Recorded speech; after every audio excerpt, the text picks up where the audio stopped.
स्वामी की है। अंबुज स्वामी ट्रेन के ड्राइवर के पद से रिटायर हुए थे, लेकिन रेलवे की नौकरी के दौरान उनके जीवन में एक ऐसी घटना घटी जो वो कभी भुला नहीं सकते। दिसंबर के महीने की बात है। एक नई स्पेशल ट्रेन की शुरुआत हुई थी। अंबुज स्वामी और उनके असिस्टेंट शेखरन की ड्यूटी उसी ट्रेन में थी। ट्रेन सही समय पर मंजिल की ओर रवाना हो गई। आप समझते क्यों नहीं, ये मेरी रिजर्व सीट है, इस पर मैं आपको बैठने नहीं दे सकता। रिजर्व ही है ना, खरीदी तो नहीं है। आप बड़े बदतमीज टाइप के आदमी हैं। बदतमीज तो आप हैं। देख रहे हैं, मेरे साथ मेरी बीवी है, छोटा बच्चा है, आप थोड़ा एडजस्ट नहीं कर सकते। उसी ट्रेन से घनश्याम भी यात्रा कर रहा था। दोनों यात्रियों के बीच बात बढ़ती देख उसने बीच बचाव किया। उसने दोनों को समझाया भी। दोनों को अपनी गलती का एहसास हुआ। फिर वो एडजस्ट करके बैठ गए। 5-6 घंटे बाद ट्रेन अपने पहले स्टेशन पर रुकी।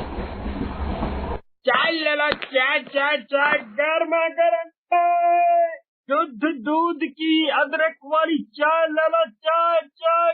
मूंगफली ले लो, मूंगफली, करारे मूंगफली, सर्दी का भगा दे मूंगफली। सर्दी कुछ ज्यादा ही थी। चाय वाले की चाय हाथों हाथ बिक गई। कई लोगों ने मूंगफली भी ली। ट्रेन फिर से मंजिल की ओर चल पड़ी। काफी धुंध के कारण ट्रेन बहुत धीरे धीरे चल रही थी। अचानक अगले स्टेशन के आने के पहले जंगल वाले रास्ते पर सिग्नल लाल हो गया। अंबुज स्वामी ने ट्रेन रोक दी। धुंध के कारण पहले ही ट्रेन लेट चल रही है, ऊपर से ये रेड सिग्नल है। अयो सर, आगे लाइन क्लियर नहीं होगा। एक काम करो, तुम यहीं रुको, मैं थोड़ा हल्का होकर आता हूँ। आज सर्दी कुछ ज्यादा ही है। अंबुज स्वामी हल्के होकर फिर से ट्रेन में चढ़कर बैठ गए, लेकिन उनका असिस्टेंट शेखरन वहाँ नहीं था। उन्होंने सोचा कि वो भी हल्का होने गया होगा। अचानक उसे किसी लड़की के पायल की छन छन की आवाज आने लगी। इतनी रात को ऐसे घने जंगल में पायल की आवाज कहाँ से आ रही है? ए लड़की, तुम इतनी रात को रेलवे ट्रैक पर क्या कर रही हो?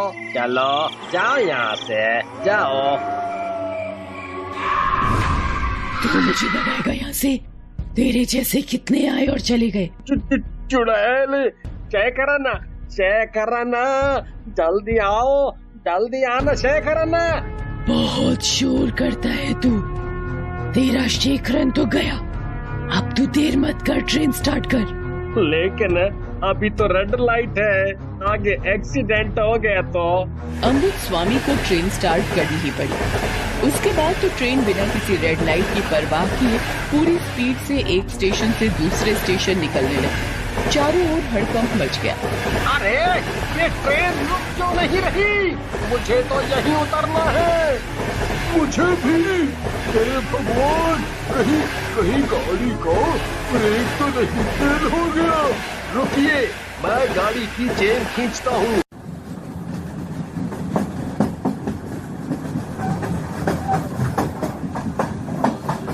किसी की समझ में कुछ नहीं आ रहा था कि वो क्या करे। ट्रेन भी इतनी स्पीड में थी कि कोई ट्रेन से कूदने के बारे में सोच भी नहीं सकता था।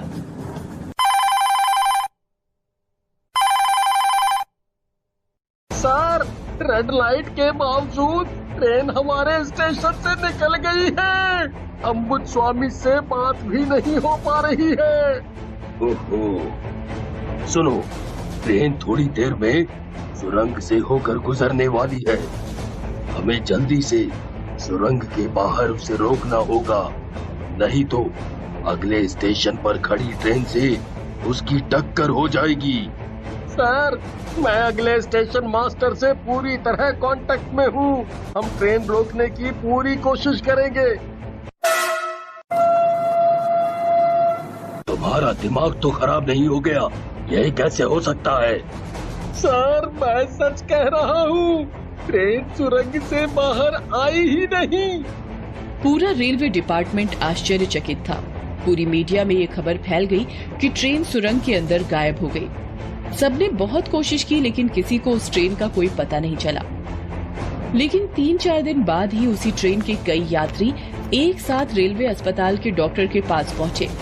सभी के चेहरे पर चोट के निशान थे, लेकिन वो सभी अजीब अजीब सी बातें कर रहे थे। डॉक्टर साहब, हमें बचा लीजिए, नहीं तो हम ट्रेन से गिरकर मर जाएंगे। डॉक्टर साहब, आप ट्रेन की चेन क्यों नहीं खींच रहे हैं? मुझे यहीं उतरना है। घर पर मेरी बेटी इंतजार कर रही है। डॉक्टर कुछ समझ पाते उससे पहले ही ये सभी यात्री भी ट्रेन की तरह ही अस्पताल से गायब हो गए। इस बीच इस घटना को 15 दिन बीत गए। एक रात वही स्टेशन मास्टर ड्यूटी पर था, तभी उसे फिर से वही ट्रेन सुरंग में घुसती दिखाई दी, लेकिन इस बार भी ट्रेन बाहर नहीं निकली। धीरे धीरे लोग उस सुरंग को भूतिया बुलाने लगे, लेकिन उस रास्ते से ट्रेनों का चलना बंद नहीं हुआ। एक रात स्टेशन मास्टर को किसी के कराहने की आवाज सुरंग के पास से आई।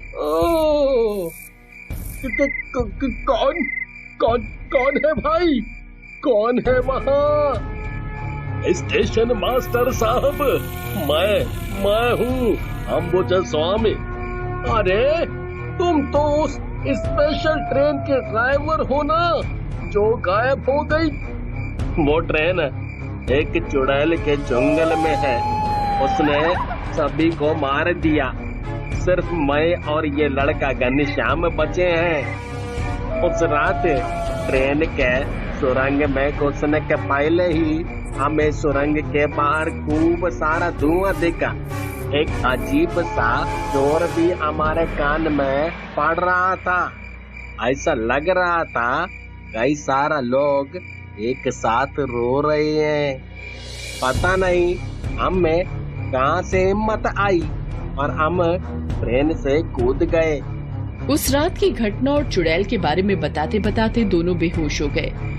स्टेशन मास्टर जल्दी से पानी लेकर आया और उनके ऊपर छिड़का, तब जाकर उन्हें होश आया। स्टेशन मास्टर जी, आप जल्दी से लालटेन या मशाल और केरोसिन तेल की व्यवस्था कर दीजिए।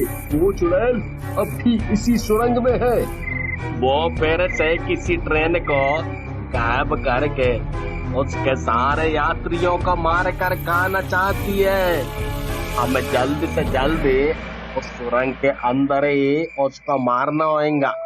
स्टेशन मास्टर ने पास के गांव वालों की मदद से सारी व्यवस्था कर ली और फिर सुरंग के दोनों सिरे पर आग लगा दी गई।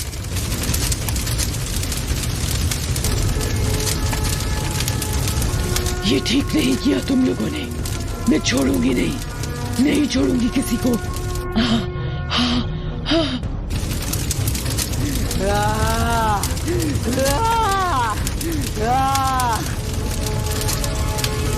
चुड़ैल उस आग में जलकर भस्म हो गई, लेकिन वो सुरंग अब भी भूतिया सुरंग ही है। अभी भी उससे डरावनी आवाज आती है।